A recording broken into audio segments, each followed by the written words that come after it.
White house correspondent ডিনারে ট্রাম্পের ওপর হামলা নিয়ে আলোচনা সমালোচনা এখনও ট্রাম্পের পিছু ছাড়ছে না। সদ্য এক জরিপে দেখা গেছে 24% মানুষ মনে করে ঘটনাটি পরিকল্পিত। 45% নাগরিক এটি বিশ্বাস করলেও 32% কী ঘটেছিল তা নিয়ে নিশ্চিত করে কিছু জানায়নি। আলসাফুল ইসলাম আকিফ জানাচ্ছেন বিস্তারিত।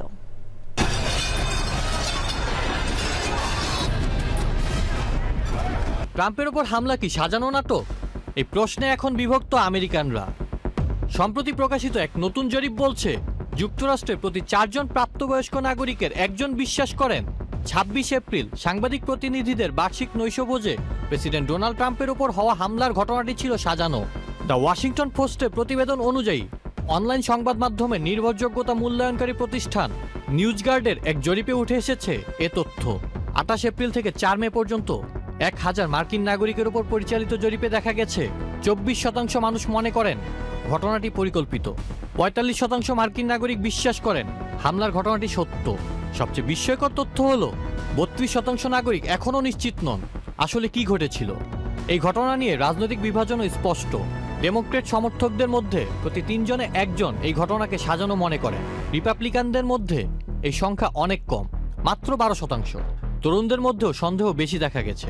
বিশেষ করে 18 থেকে 29 বছর বয়সীদের বড় একটি অংশ বিশ্বাস করেন হামলার পেছনে রাজনৈতিক উদ্দেশ্য থাকতে পারে। গত 26 এপ্রিল ওয়াশিংটন হিলটনে হোয়াইট হাউসের সাংবাদিক প্রতিনিধিদের বার্ষিক নৈশভোজে গুলির ঘটনার পর অভিযুক্ত বন্দুকধারী কোল টমাস এলেনের বিরুদ্ধে প্রেসিডেন্ট ট্রাম্পকে হত্যাচেষ্টা সহ 4টি গুরুতর অভিযোগ আনা হয়েছে। তবে ঘটনার পর থেকেই সামাজিক যোগাযোগ মাধ্যমে ছড়িয়ে পড়ে নানা ষড়যন্ত্র তত্ত্ব। কেউ কেউ দাবি করেন রাজনৈতিক সমর্থন বাড়াতে ট্রাম্প প্রশাসন নিজেই এই হামলার নাটক সাজিয়েছে। যদিও এসব অভিযোগ পুরোপুরি অস্বীকার করেছে হোয়াইট হাউস।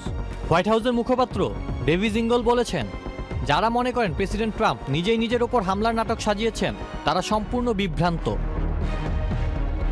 আমেরিকার রাজনীতিতে বিভাজন নতুন কিছু নয়, কিন্তু এবার প্রশ্ন উঠছে, সত্যের চেয়েও কি এখন বেশি শক্তিশালী হয়ে উঠছে সন্দেহ? আলসাফুল ইসলাম আকিফ, চ্যানেল আই।